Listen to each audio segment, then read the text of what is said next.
بسم اللہ الرحمن الرحیم۔ السلام علیکم دوستو، ہم آپ کو مرسلین سٹوریز میں خوش آمدید کہتے ہیں۔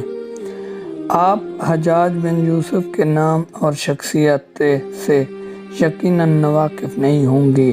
اس شخص کو عبد المالک نے مکہ، مدینہ، طائف اور یمن کا نائب مقرر کیا تھا اور اپنے بھائی بشار کی موت کے بعد اسے عراق بھیج دیا، جہاں سے وہ کوفہ میں داخل ہوا۔ ان مقامات میں 20 سال تک ان کا عمل دخل قائم رہا۔ اس نے کوفہ میں بیٹھ کر زبردست فتوحات کی۔ اس کے دور میں اسلامی فتوحات کا دائرہ سندھ اور ہند کے دوسرے علاقوں تک پھیل گیا، حتیٰ کہ مسلمان مجاہدین چین تک پہنچ گئے تھے۔ یہ وہی شخص ہے جس کے بارے میں کہا جاتا ہے کہ اس نے قرآن کریم پر اعراب لگائے۔ اللہ نے اسے بڑی فتوحات، بلاغت اور شجاعت سے نوازا تھا۔ یہ حافظ قرآن تھا، شراب نوشی اور بدکاری سے بچتا تھا، توجہات کا داعی تھا اور فتوحات کا مریض تھا، مگر اس کی ان ساری خوبیوں پر اس کی ایک برائی نے پردہ ڈال دیا تھا۔ برائی بھی ایسی کہ تمام خوبیوں پر چھا جاتی ہے اور تمام اچھے اوصاف کو ڈھانپ دیتی ہے، اور وہ برائی کیا تھی؟ ظلم۔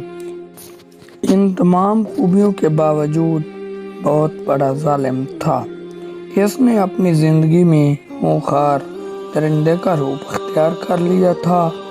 اس طرح اس کے دور کے نامور مجاہدین تتیہ بن مسلم، مووی بن نصیر اور محمد بن قاسم کفار کی گردنیں اڑا رہے تھے، اور دوسری طرف وہ خود اللہ کے بندوں، اولیاء اور علماء کے خون سے ہولی کھیل رہا تھا۔ امام ابن کثیر نے البدیہ والنہایہ میں ہشام بن حسان سے نقل کیا کہ حجاج نے 1,30,000 انسانوں کو قتل کیا ہے۔ اس کے جیل خانوں میں ایک دن میں 80,000 قیدی ایک وقت قید رہے، جن میں سے 30,000 عورتیں ہوتی تھیں۔ اس نے جو آخری قتل کیا وہ عظیم تابع اور زاہد پارسا انسان حضرت سعید بن جبیر کامل تھا۔ انہیں قتل کرنے کے بعد حجاج پر دہشت سی سوار ہو گئی تھی۔ وہ نفسیاتی مریض بن چکا تھا۔ جب وہ سوتا تھا تو حضرت سعید بن جبیر اس کا دامن پکڑ کر کہتے تھے، اے دشمن خدا، مجھے کیوں قتل کیا؟ میرا کیا جرم تھا؟ جواب میں حجاج کہتا تھا، مجھے اور سعید کو کیا ہو گیا ہے؟ وہ اندر کی آگ تھی جو جب بھڑک اٹھی تو امن سکون سب بکھر کر رکھ دیتی ہے۔ اس کے ساتھ ساتھ حجاج کو وہ بیماری لگ گئی تھی جسے دماغی کہا جاتا ہے۔ سخت کلیجے سے اٹھ کر سارے جسم پر چھا جاتی اور وہ آگ سے بھری ہوئی انگیٹھیاں اس کے پاس لاتے جائیں اور اس قدر قریب رکھ دی جاتی کہ اس کی کھال جل جاتی، مگر اسے احساس نہیں ہوتا تھا۔ حکیموں کو بلایا تو انہوں نے بتایا کہ پیٹ میں سرطان ہے۔ ایک طبیب نے گوشت کا ٹکڑا لیا اور اسے دھاگے کے ساتھ باندھ کر حجاج کے حلق میں اتار دیا۔ تھوڑی دیر بعد دھاگے کو کھینچا تو اس گوشت کے ٹکڑے کے ساتھ بہت سارے کیڑے لپٹے ہوئے تھے۔ حجاج جب طبیبوں سے مایوس ہو گیا تو اس نے حضرت حسن بصری کو بلوایا اور ان سے دعا کی درخواست کی۔ وہ آئے اور حجاج کی حالت دیکھ کر رو پڑے، فرمانے لگے، میں نے تجھے منع کیا تھا کہ نیک بندوں کے ساتھ چھیڑ چھاڑ نہ کرنا، انہیں تنگ نہ کرنا، ان پر ظلم نہ کرنا۔ اگر تو باز نہ آیا، آج تباہ باس عبرت بنا ہوا تھا۔ وہ اندر سے بھی جل رہا تھا اور باہر سے بھی جل رہا تھا۔ وہ اندر سے ٹوٹ چکا تھا، چنانچہ وہ حضرت سعید بن جبیر کو قتل کرنے کے بعد زیادہ دن تک زندہ نہیں رہ سکا، اور صرف 40 دن کے بعد وہ بھی دنیا سے رخصت ہو گیا۔ حضرت سعید اور حجاج کی موت میں بڑا فرق تھا۔